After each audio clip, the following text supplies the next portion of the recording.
جی میں سر موجود ہیں بیرسٹر الزف صاحب موجود ہے. سر یہ بتائیں آئینی ترمیم کے حوالے سے کیا تیاریاں ہیں؟ حکومتوں کا نمبر گیم بھی پورے مولانا صاحب بھی ان کے ساتھ آ گئے ہیں. کیا مولانا صاحب آپ کے ساتھ ہے یا ان کے ساتھ؟ جی دیکھیں، سب سے پہلے تو میں آپ کو بتاؤں جو حکومت نے آج سے پہلے جتنا کارروائی شروع کی تھی اور آج تک جو صبح 12 بجے تک جو ان کی موقف تھا وہ یہ تھا کہ ہمیں آئینی عدالت چاہیے. اور اس آئینی عدالت کا مقصد یہ تھا کہ وہ ایک اپنا ربڑ سٹیمپ عدالت بنانا چاہتے تھے اور کسی مخصوص جج کو بنانا چاہتے تھے اس کا سربراہ. اس چیز میں تو ناکام ہو گئے وہ. تو کہانی جو ہے آئینی عدالت کی وہ ختم ہو گئی. قصہ جو ہے آئینی عدالت کا وہ ختم ہو گیا آج سے. اب وہ کہہ رہے ہیں کہ ہم آئینی بینچ بنانا چاہتے ہیں. وہ ایک طرح فیس سیونگ ہے. وہ کہتے ہیں کہ اسی سپریم کورٹ میں ہم ایک آئینی بینچ بنانا چاہتے ہیں، جو کہ مولانا صاحب کا ایک موقف تھا، ایک سیاسی اور ایک پرنسپل والا سٹینڈ انہوں نے لیا، جس کی وجہ سے حکومت بھی اس پہ آ گئی. اب وہ آئینی پیکیج آج جو تھا آج ڈالا گیا، اس میں اس کے علاوہ یعنی بینچ کے علاوہ بھی اور شکیں پھر مزید ڈال دی تھیں حکومت نے. تو مجھے آج نظر آیا کہ ان شکوں کے اوپر بھی جے یو آئی کا یعنی مولانا صاحب کی پارٹی کا اور حکومت کا اور حکومت کی جو حمایتی جماعتیں ہیں ان کا ابھی تک اتفاق رائے نہیں ہوا. تو اب نئی شکیں آ گئی ہیں آج.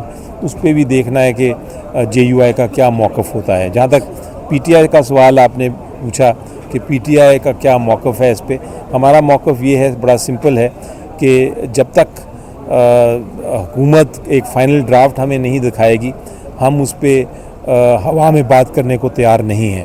اور نمبر 2، اگر کوئی آئینی امینڈمنٹ ہم نے مستقبل میں لائی بھی تو ہم کیا امینڈمنٹ لائیں گے میری نظر میں، although اس پہ کوئی بحث ابھی ہماری ڈسکشن نہیں ہوئی پی ٹی آئی کے اندر، لیکن آپ کو میں بتاؤں، آپ بڑی ایک وسیع نظر رکھتے ہیں ہر چیزوں پہ، کہ اگر امینڈمنٹ آئی تو اس میں سب سے پہلی امینڈمنٹ کیا ہونی چاہیے؟ الیکشن کمیشن آف پاکستان کے اختیارات اور ان کی ذمہ داری ڈیفائن ہونی چاہیے.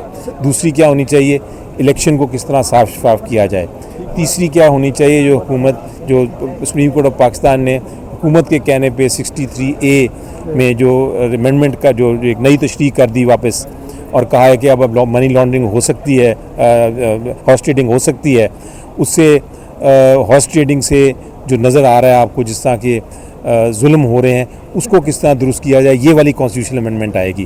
تو ہماری اگر پیکیج آیا کبھی تو اس میں یہ چیزیں ہوں گی، اور اس میں سب سے اہم چیز یہ ہوگی کہ میرے اور آپ کے جو بنیادی حقوق ہیں ان کو کس طرح مضبوط کیا جائے. سر لاسٹ میں یہ بتا دیں کہ عمران صاحب سے ایکسیس نہیں دی جا رہی، نہ ان کو بہنوں کو ملنے دیا جا رہا ہے، نہ ہی ان کی جو پرسنل ڈاکٹر ہیں ان کو ذاتی معالج کو ملنے دیا جا رہا ہے. تو اس حوالے سے پی ٹی آئی کیا کر رہی ہے؟ یہ دیکھیں، ہمارا تحفظات بہت بڑھ گئے ہیں کیونکہ ہمیں اندھیرے میں رکھا جا رہا ہے اور ہمیں خدشات ہیں کہ ان کی صحت پتہ نہیں کیسی ہے.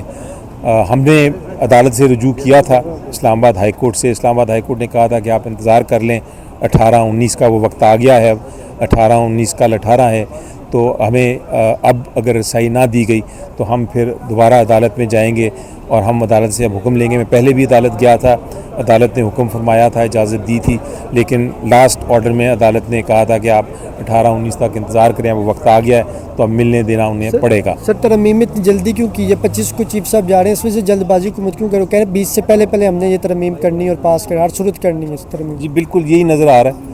نظر تو یہی آ رہا ہے کہ وہ ہمارا ایک سب سے بڑا جو آبجیکشن ہے سارے پروسیس سے یہ جو ہو رہا ہے وہ یہ ہے کہ جلد بازی کیا ہے، 25 کی تاریخ کیوں ہے. بلکہ بلاول صاحب نے ان کے منہ سے نکل بھی گیا تھا ایک بار کہ یہ 25 کی بڑی اہم ایک تاریخ ہے. اور یہی نظر آتا ہے، کبھی اجلاس بلاتے ہیں کبھی نہیں بلاتے. پریشان نظر آ رہی ہے حکومت، نمبرز ہیں نہیں ان کے پاس، تھریٹس کر رہے ہیں، پارلیمنٹری لاجز میں حملے کر رہے ہیں. ہمارے ایم این ایز کی وائف ہیں، زین صاحب کا آپ نے ذکر کیا، ان کی وائف کی ان کو کڈنیپ کر لیا گیا. اس قسم کی جو حرکتیں ہیں وہ صرف اس لیے کہ آپ ووٹس لے سکیں اور آئینی ترمیم لے آئیں. اور وہ ایسی آئینی ترمیم جو ویسی ہی حکومت نے گیو اپ کر دیا ہے. حکومت نے اب کہہ دیا کہ ہمیں کانسٹیٹیوشنل امینڈمنٹ نہیں چاہیے. تو اب کیا جلدی ہے؟ اب اگر نہ ان کو وہ جج ان کا بن رہا ہے، نہ ان کا آئینی عدالت بن رہی ہے، نہ ان کا ربر سٹیمپ کورٹ بن رہا ہے، تو پھر انتظار سے بیٹھ کے دیکھیں، ہر آئینی ترمیم کے اوپر بات کریں. بہت ساری ایشوز ہیں جس پہ بات ہو سکتی ہے اور بات کرنی چاہیے، اور پھر ایک فائنل پیکج لے کے آئیں. اس میں 3 مہینے لگ جائیں، 6 مہینے لگ جائیں، جلدی کیا ہے؟